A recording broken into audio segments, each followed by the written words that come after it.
just people are in it for the right reasons, you know, in those situations. Just really like music and want to help other bands out. A friend of mine said to me, I don't know if you'll agree with this, but he said that because London is so dominant in English music anyway, the people who stay in Manchester tend to be a little bit less careerist about it sometimes and a little bit more focused on just kind of getting on with things. I definitely agree with that, yeah. Yeah? I mean, in terms of what the people that you work with, or just in terms of how quickly bands are desperate to make it disappear? I just think, just a lot of bands just more in it for just the fun side of things and just having a good time, playing music for their friends. Is that how you guys are approaching it yourselves? Nah, I want to make loads of money.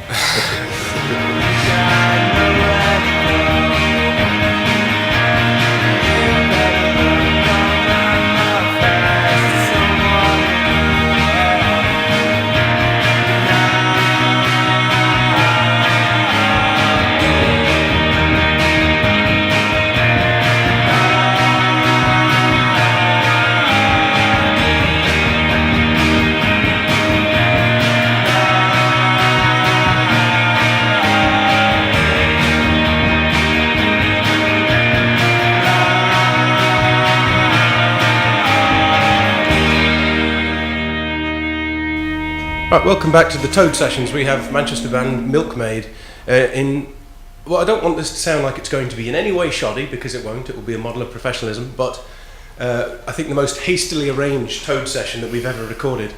You guys came through from Glasgow. You played Glasgow 2 nights back, wasn't it? Saturday night? Yeah. And you came through last night and we gave you some beers and said, fuck it, let's record a session tomorrow. So thanks. Because you guys are in a little bit of a transitional period, really, aren't you? In terms of you've got a new album that's being released. Is a week today, in fact? A week today. Yeah, the 20th. But it was recorded while you were working with one record label at the same time as Fat Cat sort of stepped up. So it was recorded while you were with Suffering Jukebox, with a view to coming out on Suffering Jukebox, was it not? Sort of. Yeah, it was kind of like Suffering Jukebox put the first single out and. About a year ago, or maybe just less than a year ago, and we said we'll maybe do another 7-inch in the new year, and I just kept writing songs and recording them, and I don't know, I always kind of think in terms of albums rather than in terms of pairing songs, you know, think of them like in a longer format.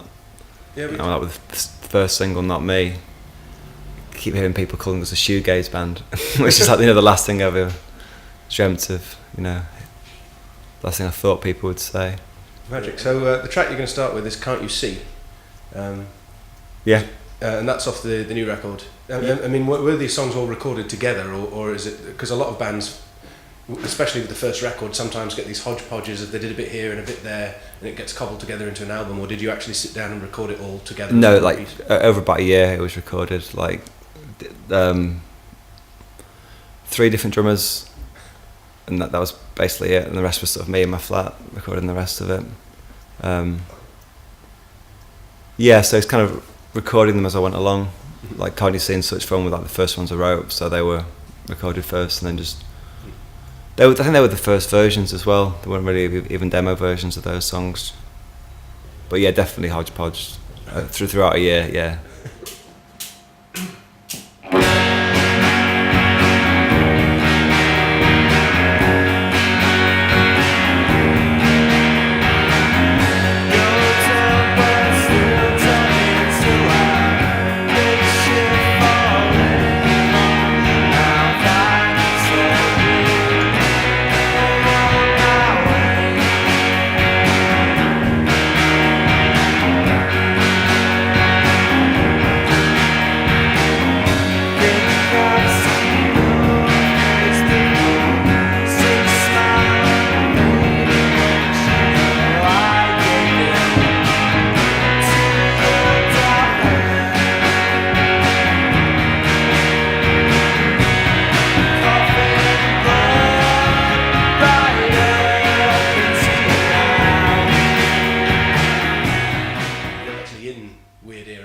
Guitar and Weird Era.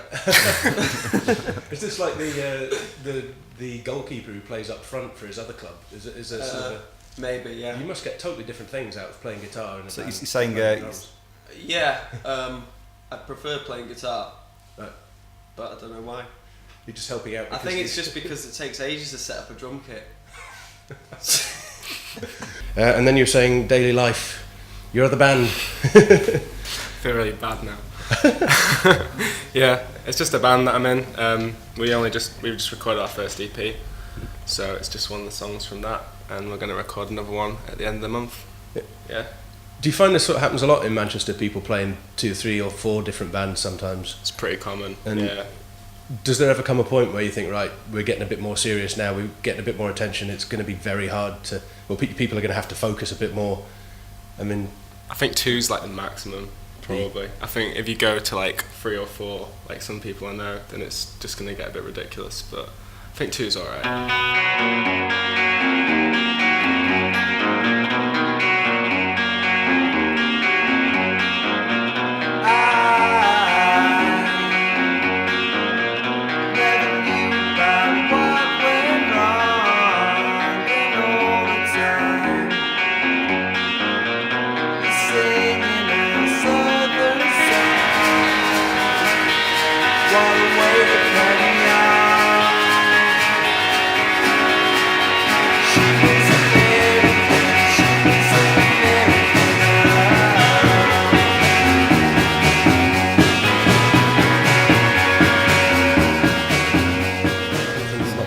For the next album, or is it literally there are a couple of songs starting to emerge that you think might be ready for it?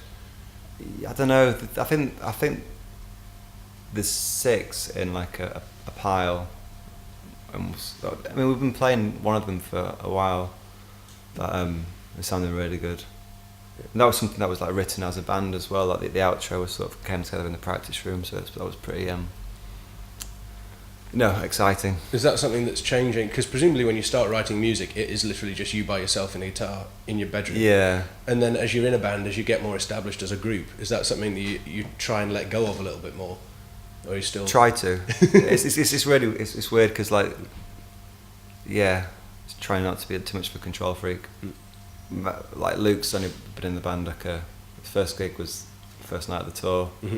So obviously I had to practice this before that. And then like, Rick's first gig was the first night of the last tour, so it kind of that's it's when a we needs practice. must sort of. Yeah. I mean, I think it's going to be interesting as well, like because I take as you get better known, it's easier to tour more, and I assume that means you guys will be sitting together, playing together, a fuck of a lot actually, and it might, I suppose, start to change the dynamic of the band a little bit when these sorts of emphases change, I guess. Yeah, I don't know. I think or gigs are, I don't know, worth at least like 5 practices or something like that. Yeah. I think things. But we will get into that after live. Well, I keep saying that. It's such a habit. Live session version. The only reason I do that is because that's what you hear them say on the radio. Yeah. Then we get into a pre-recorded and carefully mixed version of Stir So Slow by Milk Maid, Toad Session recording.